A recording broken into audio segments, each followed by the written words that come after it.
Hello. Nervousness. You feel an increase in heart palpitations caused by surges of adrenaline accompanying anxiety. Additionally, the sympathetic nervous system becomes hyper-alert. Fear, tenseness, awkwardness, jittering, and apprehensiveness, possibly with trembling. Its cause, often uncertainty. What dangers may be looming before you? How are we supposed to handle them? Will you embarrass yourself in front of your tribe? More importantly, will you even survive? As we think, our minds get flooded in these thoughts. The feeling of nervousness increases. The possible repercussions when facing the unknown. Its weight, it gets heavier and heavier. Some feel it in presence of a person of interest. Others performing before an audience, skydiving, snowboarding, fighting. Uncertainty and its scale can range from non-existent to borderline irrational to the situation depending upon the individual. Some simply feel it more than others, some not at all.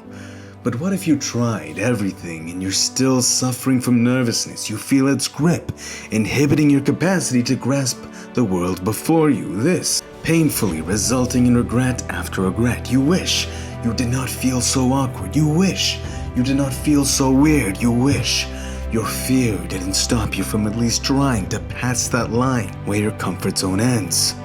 Because you already know. It's right before your eyes. What you desire from this world lies beyond that line.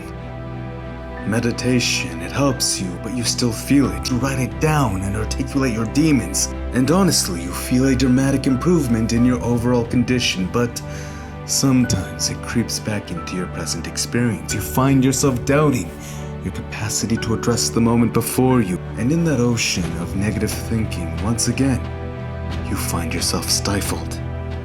What do? Iron Mike's teacher, Yamato.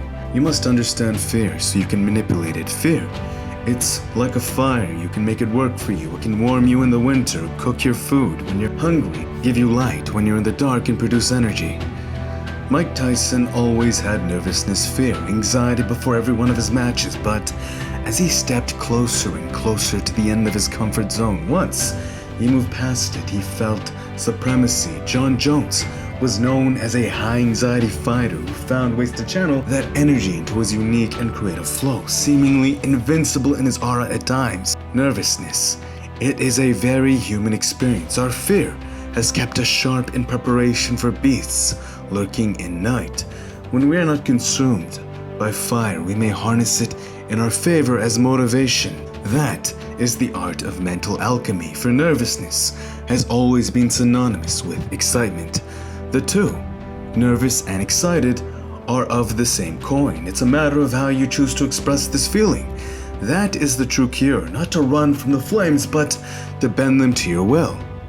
The hero and the coward both feel the same thing, but the hero uses his fear, projects it onto his opponent, while the coward runs and hides. It's the same thing. Fear. What you do with it, that's what matters.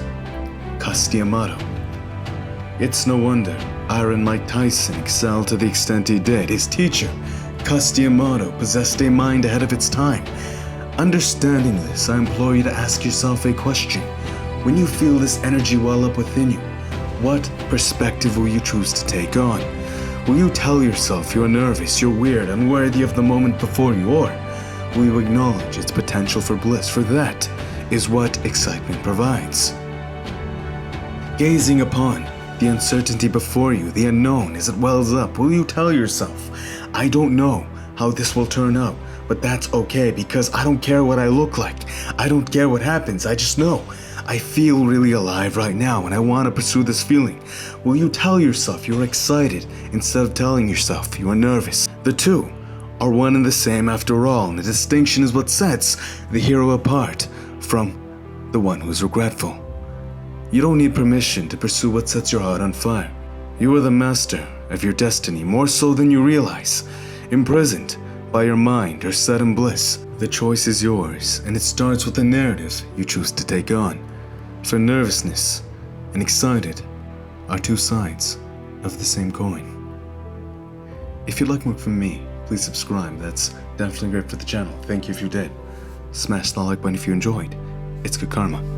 And until next time. Peace.